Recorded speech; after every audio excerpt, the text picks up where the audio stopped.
سورۃ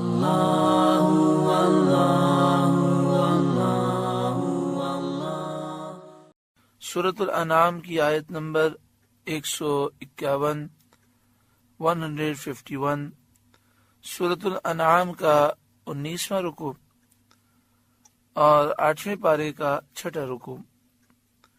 اللہ رب العالمین نے ارشاد فرمایا، قل اے محبوب آپ فرمائیے، تعالو تم آؤ، اتلو میں پڑھتا ہوں، ما حرم ربکم علیکم کیا چیز تمہارے رب نے تم پر حرام کی ہے، تم فرماؤ میں تمہیں پڑھ سناؤں جو تم پر تمہارے رب نے حرام کیا۔ اللہ تشرکو بہ شیئا، اس کا بیان یہ ہے کہ اس کا کوئی شریک نہ کرو۔ یہ مشرکین مکہ کا رد ہے کہ جو چیزیں حرام تھیں یہ اسے تو حلال سمجھتے تھے، اور جو چیزیں حلال تھیں وہ اپنی مرضی سے حرام کہتے تھے۔ تو فرمایا، محبوب صلی اللہ علیہ وآلہ وسلم آپ ان کافروں سے فرمائیے، آؤ میں تمہیں بتاتا ہوں اللہ تعالیٰ نے تم پر کیا چیزیں حرام کی ہیں۔ اللہ تشرکو بہ شیئا، یہ کہ اس کا کوئی شریک نہ کرو، شرک کرنا یہ حرام ہے۔ اللہ کے سوا کسی کو سجدہ کرنا یہ حرام ہے۔ اگر عبادت کی نیت سے سجدہ ہے تو ایسا شخص مشرک ہے، کافر ہے، اور کسی کی تعظیم میں سجدہ کرے تو اللہ کے سوا تعظیمی سجدہ یہ نبی اکرم صلی اللہ علیہ وآلہ وسلم کی امت میں حرام ہے۔ پچھلی شریعتوں میں جائز تھا، اب اللہ کے سوا کسی اور کو سجدہ کرنا حرام ہے۔ تعظیمی سجدہ ہو یہ بھی حرام ہے، اور عبادت کی نیت سے سجدہ ہو تو یہ شرک اور کفر ہے۔ اللہ کے سوا کسی کو خدا سمجھنا، الہ سمجھنا، معبود سمجھنا، کسی کی پوجا کرنا یہ شرک ہے اور یہ حرام ہے۔ اللہ کا کسی کو بیٹا سمجھنا، بیٹی سمجھنا، بیوی سمجھنا یہ شرک ہے اور یہ حرام ہے۔ مشرکین مکہ اپنی مرضی سے بہت ساری چیزوں کو حرام کہتے تھے۔ ان کو تنبیہ کی گئی کہ تم نے 360 بت بنائے ہیں، اور خانہ کعبہ کا طواف کرتے ہوئے بھی 360 بتوں کی پوجا کی نیت کرتے ہو، حالانکہ شرک کرنا یہ تو حرام ہے۔ وبالوالدین احسانا، اور ماں باپ کے ساتھ بھلائی کرو، ماں باپ کے ساتھ برا سلوک کرنا یہ حرام ہے، کیونکہ تم پر ماں باپ کے بہت سارے حقوق ہیں۔ ماں باپ نے تمہاری پرورش کی، تمہارے ساتھ شفقت اور مہربانی کا سلوک کیا، تم پر رحم کیا، تم سے محبت کی، تمہاری ہر خطرے سے نگہبانی کی۔ ان کے حقوق کا لحاظ نہ کرنا اور ان کے ساتھ حسن سلوک کو چھوڑ دینا یہ حرام ہے۔ وَلَا تَقْتُلُوا أَوْلَادَكُمْ مِنْ إِمْلَاقٍ، اور اپنی اولاد قتل نہ کرو مفلسی کے باعث، یعنی غربت کے ڈر کی وجہ سے، یا اس ڈر سے کہ ہم اپنی بچوں کو کہاں سے کھلائیں گے، اس ڈر کی وجہ سے بچوں کو قتل نہ کرو۔ اس میں یہ بیان کیا گیا کہ جو لوگ اولاد کو زندہ زمین میں دفن کرتے تھے ان کی مذمت کی گئی اور اس کی حرمت کو بیان کیا گیا۔ جو اپنی اولاد کو بچپن میں مار ڈالتے تھے ان کی حرمت کو بیان کیا گیا کہ ایسا کرنا حرام ہے۔ اہل جاہلیت کا یہ دستور تھا کہ وہ اکثر ناداری کے اندیشے سے، غربت کے اندیشے سے اولاد کو ہلاک کرتے تھے۔ انہیں بتایا گیا کہ روزی دینے والا تمہارا، ان کا، سب کا اللہ ہے، پھر تم کیوں قتل جیسے شدید جرم کا ارتکاب کرتے ہو؟ تمہیں تو انہیں نہیں کھلانا، روزی تو اللہ دے گا، تو کیوں اتنا بڑا جرم کرتے ہو اور اپنی اولاد کو قتل کرتے ہو؟ انسان غور کرے تو بڑے افسوس کی بات ہے کہ آج بہت سارے طریقوں سے بچوں کو قتل کیا جاتا ہے۔ آج الٹرا ساؤنڈ کے ذریعے بس اوقات معلوم ہو جاتا ہے کہ پیٹ میں بچہ ہے کہ بچی ہے۔ بعض ایسے نادان ہیں کہ اگر بچی ہو تو ایسی دوائیاں کھاتے ہیں کہ پیٹ کے اندر ہی وہ ہلاک ہو جائے، اور اگر پیدا ہو تو بسا اوقات اسے پیدا ہوتے ہی مار دیا جاتا ہے۔ انڈیا کے بارے میں پوری ایک رپورٹ شائع ہوئی تھی کہ جہاں پر لاکھوں بچوں کو اس طرح قتل کیا گیا، کیونکہ وہاں پر بیٹی کی پیدائش کو بہت بڑا بوجھ سمجھا جاتا ہے۔ یہ بات یاد رکھیں کہ جب ماں کے پیٹ میں بچہ ہوتا ہے اور جب اس میں جان آ جاتی ہے تو اس کو مارنا یہ ایک جان کا قتل ہے۔ اور اس کے علاوہ جو خاندانی منصوبہ بندی کے طریقے استعمال کیے جاتے ہیں اس میں بھی بسا اوقات ایسا ہوتا ہے کہ انسان کی سوچ یہ ہوتی ہے کہ اگر بچے زیادہ ہوئے تو ہم کھلائیں گے کہاں سے، تو اس سوچ کے ساتھ یہ سارے کام کرنا منع ہے۔ ہاں کوئی بیماری ہے یا کوئی طبی یا سائنسی طور پر ضرورت ہے تو کسی شرعی مفتی سے رجوع کریں اور یہ مسائل سمجھیں کہ کب اس کا استعمال جائز ہے، کب ناجائز ہے، کون سے طریقے جائز ہیں، کون سے طریقے حرام ہیں۔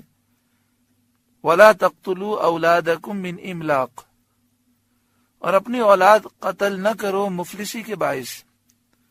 نَحْنُ نَرْزُقُكُمْ وَإِيَّاهُمْ، ہم تمہیں اور انہیں سب کو روزی دیں گے۔ وَلَا تَقْرَبُوا الْفَوَاحِشَ مَا ظَهَرَ مِنْهَا وَمَا بَطَنَ، اور بے حیائیوں کے پاس نہ جاؤ جو ان میں کھلی ہیں اور جو چھپی ہیں۔ وَلَا تَقْرَبُوا الْفَوَاحِشَ، بے حیائی کے قریب بھی نہ جاؤ، یعنی بے حیائی سے دور رہو۔ بے حیائی کا ارتکاب بھی منع ہے اور اس کے قریب جانا بھی منع ہے۔ ہر وہ کام جس میں خطرہ یہ ہو کہ اب ہم بے حیائی میں مبتلا ہو جائیں گے اس کام سے دور ہو جائیں۔ جن کے گھروں میں ٹی وی ہے، جو کمپیوٹر استعمال کرتے ہیں، جو نیٹ استعمال کرتے ہیں، جو موبائل میں جن کے نیٹ ہے، فیس بک ہے، واٹس ایپ ہے اور دیگر ذرائع ہیں، وہ خود اپنے دل سے پوچھیں کہ کیا ایسا تو نہیں کہ وہ بے حیائی کے قریب پہنچ چکے ہیں، اور بسا اوقات نہ چاہتے ہوئے بھی بدنگاہی ہو جاتی ہے، نامحرم عورتوں پر نگاہ پڑ جاتی ہے یا گندی تصویریں بسا اوقات آ جاتی ہیں، تو اگر بے حیائی کے قریب گئے ہیں تو اپنے آپ کو تباہی کے قریب ہم نے پہنچا دیا ہے۔ اب ہر انسان کو یہ معلوم ہے کہ اس سے بچنے کا طریقہ کیا ہے۔ وَلَا تَقْرَبُوا الْفَوَاحِشَ، بے حیائیوں کے پاس نہ جاؤ۔ مَا ظَهَرَ مِنْهَا، جو بے حیائی ان میں سے کھلی ہے، ظاہر ہے، اس کے قریب بھی نہ جاؤ۔ وَمَا بَطَن، اور جو چھپی ہوئی ہے اس کے قریب بھی نہ جاؤ۔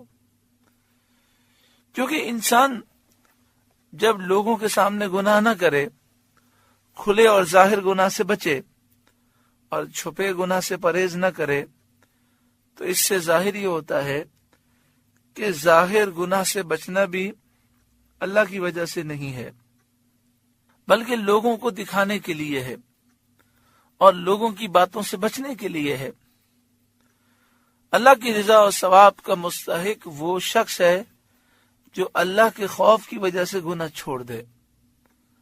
تو جسے اللہ کا خوف ہے تو وہ چھپ کر بھی گناہ نہیں کرتا اور لوگوں کے سامنے بھی گناہ نہیں کرتا۔ اللہ دیکھ رہا ہے۔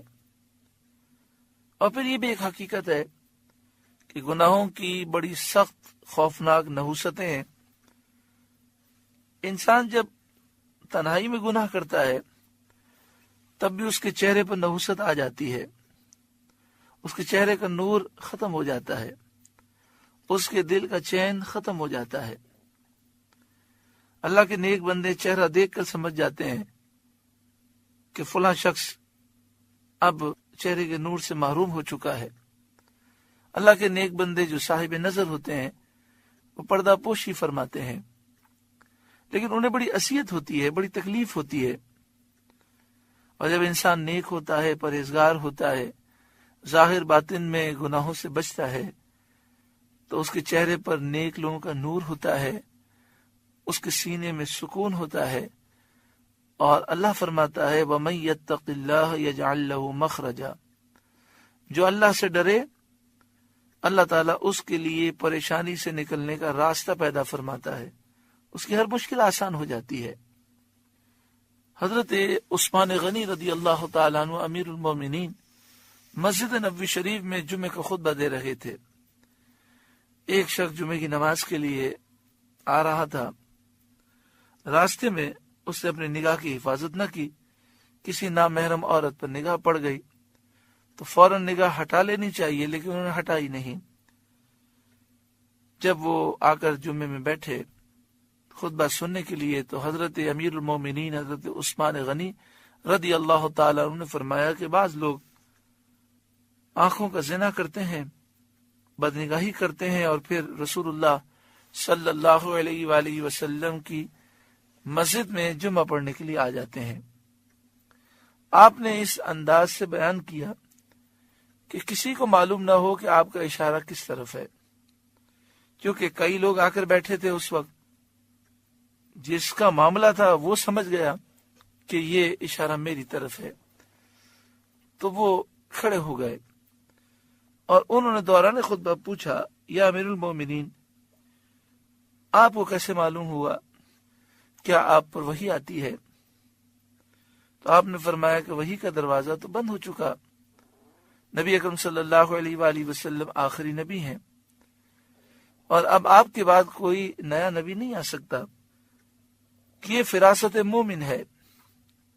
حدیث پاک میں ہے اتقوا فراست المؤمن فإنه ينظر بنور اللہ، مومن کی فراست سے بچو، وہ اللہ کے نور سے دیکھتا ہے۔ تو اللہ تبارک و تعالی ہمیں ہر گناہ سے سچی پکی توبہ نصیب فرمائے۔ آگے ارشاد فرمایا وَلَا تَقْتُلُوا النَّفْسَ الَّتِي حَرَّمَ اللَّهُ إِلَّا بِالْحَقِّ، اور جس جان کی اللہ نے حرمت رکھی اسے ناحق نہ مارو، یعنی کسی کو ناحق قتل نہ کرو۔ وہ امور جن سے قتل مباح ہوتا ہے، کسی کو قتل کرنا جائز ہو جاتا ہے، وہ یہ ہیں۔ نمبر ایک مسلمان ہو اور وہ مرتد ہو جائے تو اسے قتل کرنا جائز ہے۔ کوئی گستاخی کرے تو گستاخ رسول کو قتل کیا جائے گا۔ کوئی کسی کو قتل کر دے، مسلمان کو مثلاً، اور جان بوجھ کے قتل کرے تو اس مقتول کے ورثاء کے مطالبے پر قصاص میں قاتل کو قتل کیا جائے گا۔ اور جو شادی شدہ ہو اور زنا کرے تو اسے پتھر مار مار کے ہلاک کیا جائے گا۔ مرتد کے چند مسائل ہیں، قصاص کے بھی مسائل ہیں، وہ ہم تفسیر میں جہاں پر اس کی تفصیل بیان ہوئی ہے وہاں تفصیل سے سن چکے ہیں۔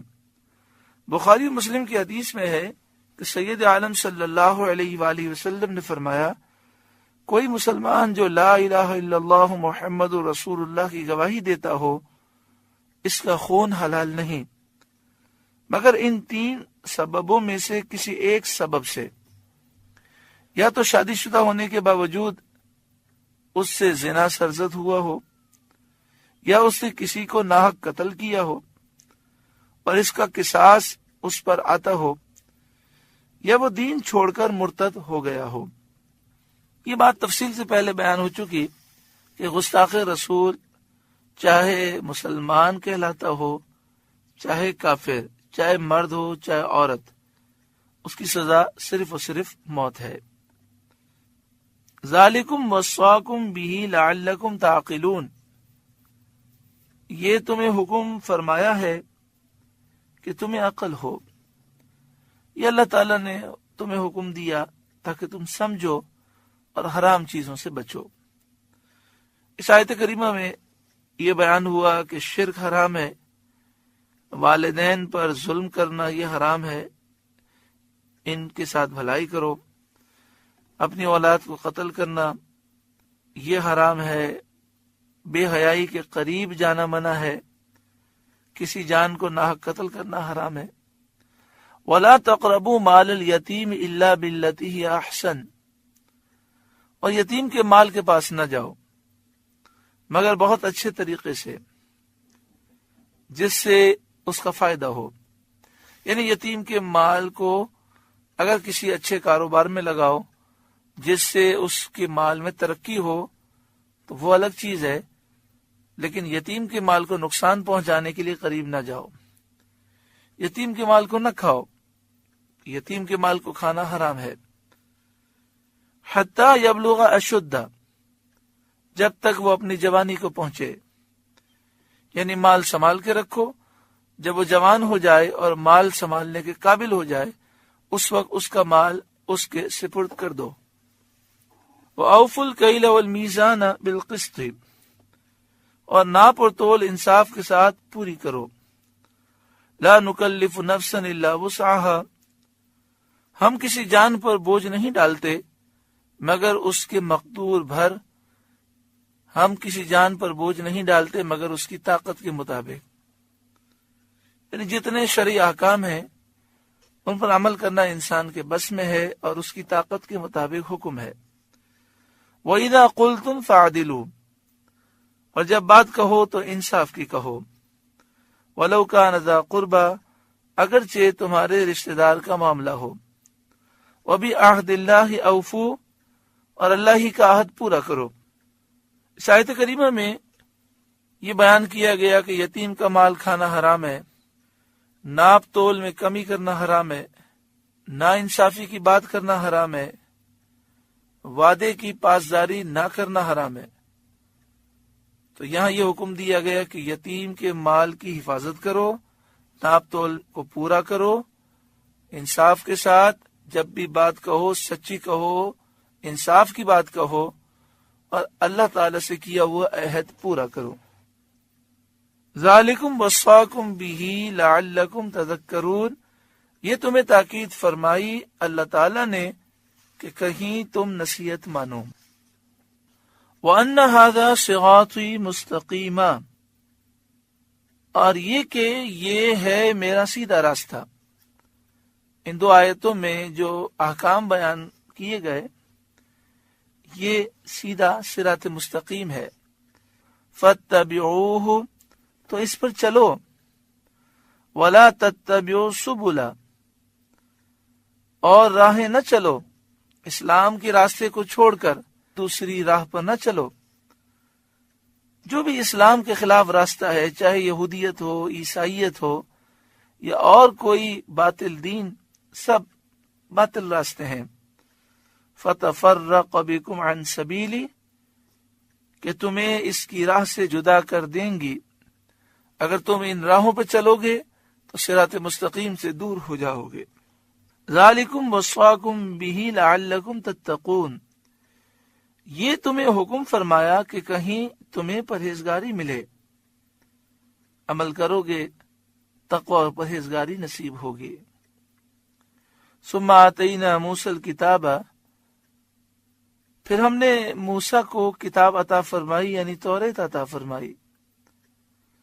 تماماً علی الذی احسن، پورا احسان کرنے کے لیے اس پر جو نیک ہے، جو فرمانبردار ہیں ان پر اپنی نعمت کو پورا کرنے کے لیے توریت نازل کی کہ جب توریت پر عمل کریں گے دنیا بھی سنور جائے گی اور آخرت بھی سنور جائے گی۔ وَتَفْصِيلًا لِكُلِّ شَيْءٍ، اور ہر چیز کی تفصیل، بہدن اور ہدایت، ورحمتن اور رحمت، لعلہم بلقاء ربہم یؤمنون، کہ کہیں وہ اپنے رب سے ملنے پر ایمان لائیں، وہ مانیں کہ قیامت کے دن اٹھنا ہے، حساب دینا ہے، ثواب اور عذاب ملنا ہے اور اللہ تعالیٰ کا دیدار کرنا ہے۔ ان چیزوں کی تصدیق کریں، اس لیے توریت نازل کی جس میں ہر چیز کی تفصیل ہے، ہدایت ہے اور رحمت ہے۔ سورۃ الانعام کا 19واں رکوع مکمل ہوا۔ اللہ تعالیٰ اس رکوع کی نصیحتوں پر ہمیں عمل کی توفیق عطا فرمائے۔ خاص طور پر دعا فرمائے اللہ تعالیٰ ہمیں ظاہری اور باطنی ہر بے حیائی سے دور فرمائے، ذہن بھی پاک فرمائے، آنکھیں بھی پاک فرمائے، دل بھی پاک فرمائے۔ اللہ تعالیٰ ہمیں شرم و حیا نصیب فرمائے۔ یقین جانیے کہ اگر ہمیں احساس ہو جائے کہ گناہ کی کتنی نحوستیں ہیں تو کوئی ہمیں کروڑوں روپے دے پھر بھی ہم ایک گناہ کرنے کے لیے تیار نہ ہوں۔ ہماری آنکھوں پہ پردے ہیں، ہم گناہ کی گندگی کو جانتے نہیں ہیں۔ اگر ہم جان لیں کہ گناہ کتنے گندے ہیں، کتنی ان میں بدبو ہے، کتنی ان میں نحوست ہے اور کیسی اس کی خوفناک شکلیں ہیں، تو ہم کبھی گناہ کے قریب بھی نہ جائیں۔ قیامت کے دن گناہ مختلف شکلوں میں آئیں گے اور ایسی خوفناک اور بھیانک شکلیں ہوں گی کہ آدمی بھاگے گا تو گناہ کہے گا اب مجھ سے کیا بھاگتا ہے، دنیا میں تو میرے ساتھ ساتھ رہا۔ اور نیکیاں قیامت کے دن اچھی شکلوں میں آئیں گی۔ اللہ تبارک و تعالی ہمیں، ہمارے نوجوانوں کو، ہماری نسلوں کو، ہمارے تمام بھائیوں کو ہر قسم کے گناہ سے بچائے۔ خاص طور پر بڑا ہولناک ماحول ہے، بڑا خوفناک ماحول ہے کہ اب بد نگاہی کرنا، آنکھوں کا زنا کرنا، ذہن اور دل اور سوچ کا زنا کرنا، کانوں کا زنا کرنا، یہ سارے زنا عام ہو گئے اور بد نگاہی کے ذرائع عام ہو گئے۔ نعوذ باللہ من ذالک، اس کی طرف کسی کی توجہ نہیں۔ بڑا افسوس ہوتا ہے لوگوں کو کیا ہو گیا، اپنی چیزوں کو بیچنے کے لیے نامحرم عورتوں کی تصویریں دیتے ہیں، بس اوقات گندی تصویریں دیتے ہیں اس لیے کہ لوگ توجہ کریں اور ہماری چیز بک جائے۔ روزی تو اتنی ملے گی جو لکھی ہے، مگر ایسی حرکت کرنے سے برکتیں ختم ہوں گی۔ اس قدر دولت ہونے کے باوجود نہ سکون ہے، نہ چین ہے، نہ تندرستی ہے، نحوست ہی نحوست ہے۔ اللہ تعالی ہم سب کو سچی پکی توبہ نصیب فرمائے۔ اللہ اللہ اللہ